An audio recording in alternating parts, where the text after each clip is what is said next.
From royalty to ruin, the utter humiliation Harry and Meghan couldn't escape.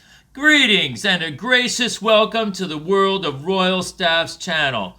Let's be real here, folks. Does Prince Harry strike you as someone who would read Oscar Wilde in his free time? I don't think so. But maybe he should start immediately. There's a certain kindred spirit thing going on between Harry and Wilde. The legendary author, much like the Duke, had no compunction about provoking the upper crust and refused to cow in the face of prejudice. And let's not forget about one of Wilde's most famous witticisms. There is only one thing in life worse than being talked about, and that is not being talked about. Perhaps Harry should take solace in this after news of his latest TV outing broke on Wednesday. So let's talk about that TV outing, shall we? The Duke and Duchess of Sussex, mind you, haven't signed on for I'm a Celebrity, nor will they host the MTV Awards or join Simon Cowell to listen to caterwauling wannabes. However, an upcoming episode of South Park seems to be truly taking the mickey out of them. In a teaser for the episode entitled A Dumb Prince and His Stupid Wife, Kyle says, "It is seriously driving me crazy. I'm sick of hearing about them, but I can't get away from them. They're everywhere in my face." Stan responds with, "Look, Kyle, we just don't care about some dumb prince and his stupid wife." And there you have it, folks. Mark your diaries, note down the date, and jot this in the history books. The Duke and Duchess of Sussex have literally become a laughingstock.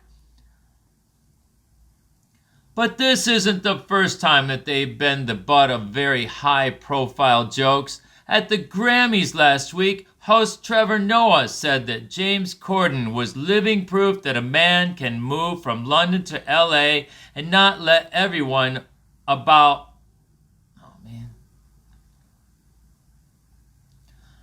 But this isn't the first time that they've been the butt of very high-profile jokes. At the Grammys last week, host Trevor Noah said that James Corden was living proof that a man can move from London to LA and not tell everyone about his frostbitten penis. Prior to that, Chelsea Handler deadpanned during the Critics' Choice Awards. Dahmer became the third highest viewed show on Netflix, with a combined watch time of 1 billion hours. Which apparently is the same amount of time we're going to have to listen to Prince Harry talk about his frostbitten penis. It's enough already. And let's not forget when Harry released his guided missile of a tell-all book, Spare, in January.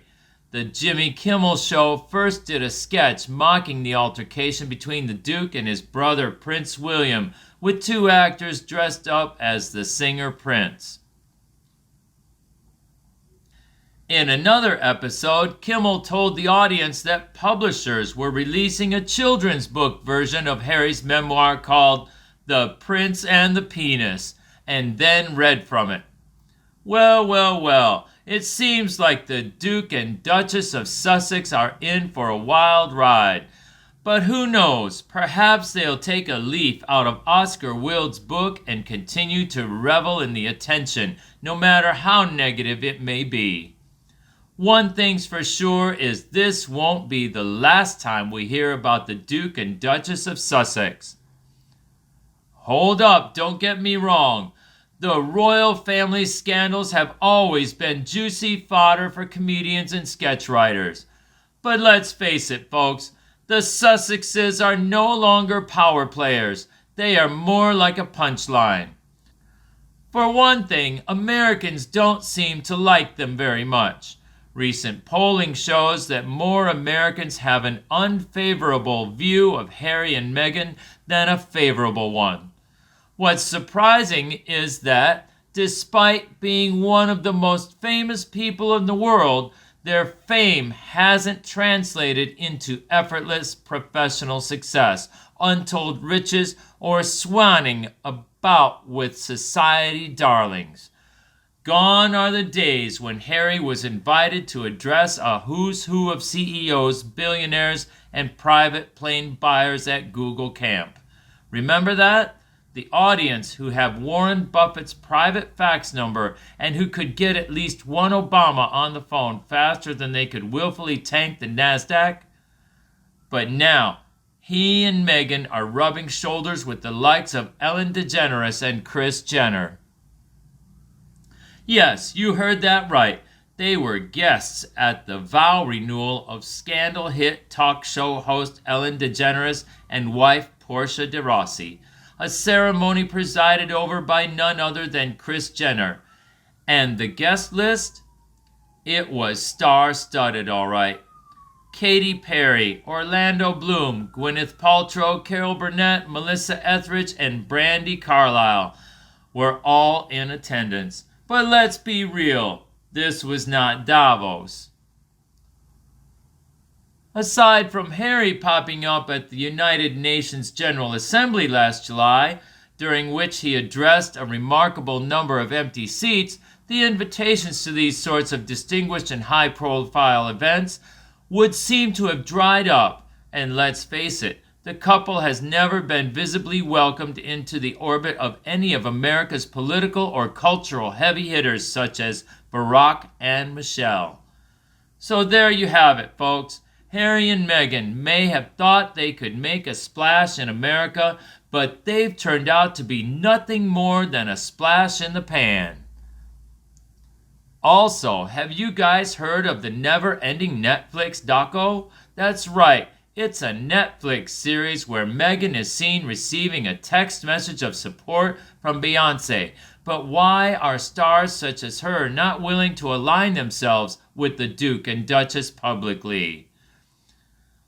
Perhaps it's because, as a consequence of the Take No Prisoners PR warfare of their Oprah interview, Netflix series, and Spare, they have simply become too divisive and polarizing for celebs like the Lemonade singer who meticulously cultivate and husband their brands. But that's not the only cause for concern. While Harry may have authored the fast-selling non-fiction book ever, his career after that is a big question mark. He signed a deal with Spotify in late 2020, yet he is yet to produce anything but a one-off episode. Is there a possibility that he might be quietly working on a podcast of his own? There has never been a skerrick of a suggestion. And let's not forget Meghan's Archetype series, which made a big splash only for subsequent episodes to quietly slide down the platform's most popular list week after week. It seemed to have been a fleeting And let's not forget Meghan's Archetype series, which made a big splash only for subsequent episodes to quietly slide down the platform's most popular list week after week. It seemed to have been as fleeting as Princess Margaret when she cracked open a second bottle of famous grouse. Again, there has not been a peep that Spotify is eager for a second series or any new offering. Their six-parter of hurt feelings, iPhone photos, and milking every last drop of TV out of their journey was a clear rating success for Netflix. However, the only other show that it is confirmed they have in the works is the documentary about the Invictus Games. No other shows, docos, or chances for Harry to put on his barely used producer cap have been announced. Are the couple right this second busy beavering away on a host of exciting new projects for their various corporate paymasters? They may well be, powered by the righteous zeal of having entirely bought into their self-mythologizing and the urgency that comes with a whopping bodyguard bill to pay. But if this is the case, it is being very tightly kept under wraps indeed. It seems that the Duke and Duchess of Sussex have lost their luster, and their careers are currently a cause for concern. So let's keep a watchful eye on what is next for them. And who knows, maybe one day they'll return to the limelight with more exciting and dynamic projects. Here's another interesting detail that you might not have heard of. Recently, California Senator Dianne Feinstein announced her retirement, potentially leaving an opening for Meghan to pursue a political career. However, it seems unlikely given the lack of recent discussion on the topic and the fact that Harry and Meghan's public behavior has made them more of a source of amusement than a serious consideration. So what's next for Harry and Meghan? After all this mess, who today takes them that seriously? Find out more in the next video. If you want to keep up with more engaging content like this, don't forget to hit the subscribe button below and tell your friends and family about us. We are so grateful for your spending your precious time with us, and we can't wait to have you back again soon.